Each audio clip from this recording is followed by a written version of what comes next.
Trump's new favorite former beauty queen, Lindsey Halligan, is proving that even the top U.S. attorneys have a hard time not oversharing. As James Comey's attorneys are arguing that Lindsey Halligan was improperly appointed to her role, Trump's handpicked U.S. attorney in Virginia is attracting scrutiny for another reason.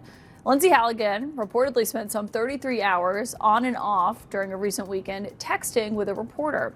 Not in regards to Comey's case, but that of another one of the president's targets, New York Attorney General Letitia James. It was reporting on that case that kickstarted this back and forth that you're about to see. Let me explain. Anna Bower is a senior editor for the nonprofit publication Lawfare. She recently posted about a New York Times story concerning the case that was being made against the New York Attorney General, and Halligan is the person, of course, who presented that case to the grand jury. Less than an hour after Bower posted about it, Halligan messaged her directly on the encrypted app Signal that reporters often use. And according to Bower, Lindsey Halligan wrote, quote, "Anna, Lindsey Halligan here. You're reporting things that are simply not true. Thought you should have a heads up." What followed that initial text was more than a day of text insisting that the reporting from the New York Times was inaccurate. Now, Bower hadn't reported that, but because she had repeated it online, Halligan was going back and forth with her on the merits of that reporting. Then, after a few hours, Halligan wrote, "By the way, everything I ever sent you is off record. You're not a journalist, so it's weird saying that, but just letting you know." Bower responded, quote, "I'm sorry, but that's not how this works. You don't get to say that in retrospect." Is Lindsey Halligan impaired here? Has she had a couple? Was she at the bar when she wrote this? Seriously. Without even fact-checking anything, 4 exclamation marks. Okay, what's the fact? First of all, what are you going to tell her from the grand jury? You're lucky Ann Bower didn't press you harder, Lindsey, because you would have violated the oath of secrecy around the grand jury proceedings. And they are disclosing grand jury info, which is also not a full representation of what happened. See, Lindsey Halligan doesn't even realize that grand jury material, if it was being disclosed, is illegal.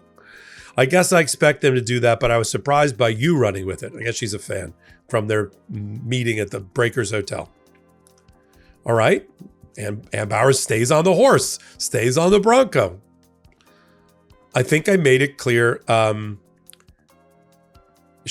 Bower says, "I'm happy to retract or correct anything that is untrue." Here's your chance, Lindsey. What's untrue? But I can't do that if you don't know what the supposed error is.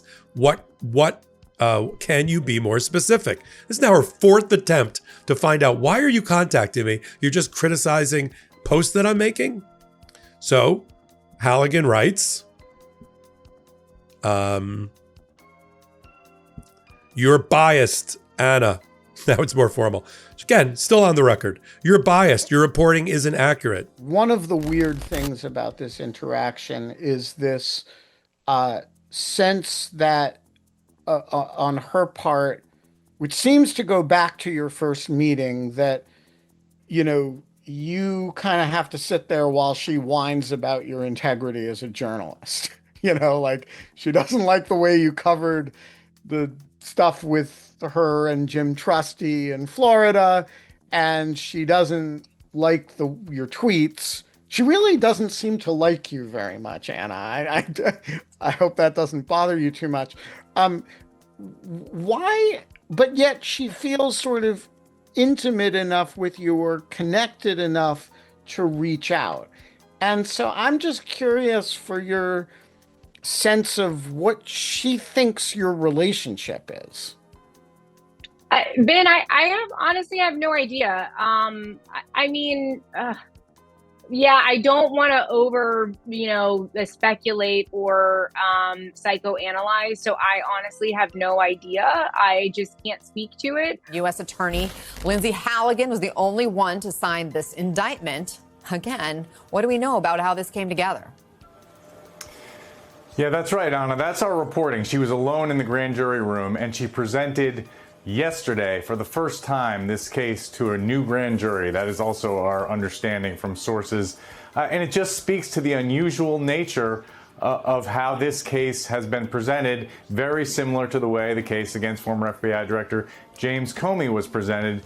Apparently no line attorney in the Eastern District of Virginia, no career prosecutor willing to go forward with this case after the former U.S. attorney had rejected this case and said there wasn't enough evidence to bring it, and then was subsequently forced out of office. So you have Donald Trump's handpicked U.S. attorney, Lindsey Halligan, bringing this case to the grand jury after Mr. Trump ordered, essentially, the Attorney General of the United States to move forward with this prosecution. Now, what's interesting here is this is a different case than the one we thought would come against Tish James, because it's not mentioned in the criminal referral by the head of the Housing Finance Corporation, Bill Pulte. This is a different property purchased in Norfolk. Essentially, the crime here, as alleged in the indictment, is that she purchased a home that she said was going to be essentially a second home, a vacation home, but instead used it as a rental property. And the benefit that she got from that was 0.8 of a point on an interest rate. So instead of a 3.8% interest rate, the indictment alleges she got a 3% interest rate. And it's not just Lindsey Halligan making Trump's case look incredibly shaky. Comey's lawyers included a 60-page attachment in their legal filing today to get this case tossed. It's a list of all of these social media posts that you see right here on your screen. Evidence, according to Comey's team, that the president has a personal vendetta against him. The president, of course, hasn't limited his comments on the FBI director just to social media. What James Comey did was illegal. And in the meantime, Comey and all these guys are walking around. Where's Comey? Where is Comey? In the meantime, Comey walks around making book deals. Why didn't Mueller investigate Comey? Just think about Comey and these characters. Think about Comey and the gang. Drain the swamp. Take Comey. Everybody hated Comey. Comey lies and leaks.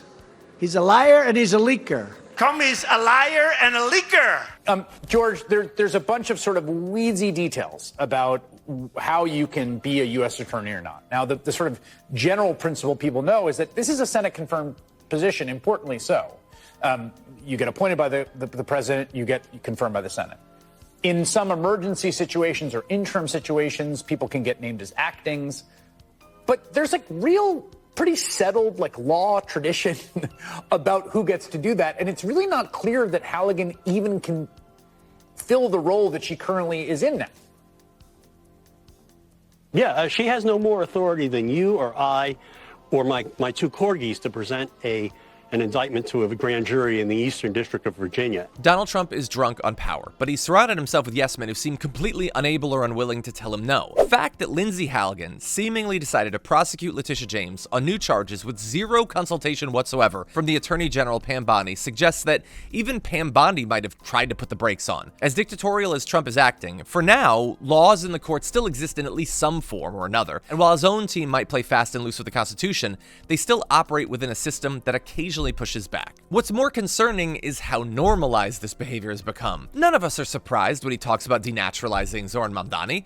We might be appalled, but we're not surprised. The casual disregard for process is infecting our perception and making us rightly scared of things we didn't even have to think about before. This was always a possibility, though. Charismatic cult leader is always dangerous for democracy, but we're not used to the constant state of dread and fear that Trump's erosion of all of our norms is creating. It feels like a stress test of our collective resilience, and they're banking on us being too exhausted to push back. They're counting on fatigue to finish what fear started. But looking away won't save us. Authoritarians don't stop until they're forced to. Either we hold the line, or we get used to living without one.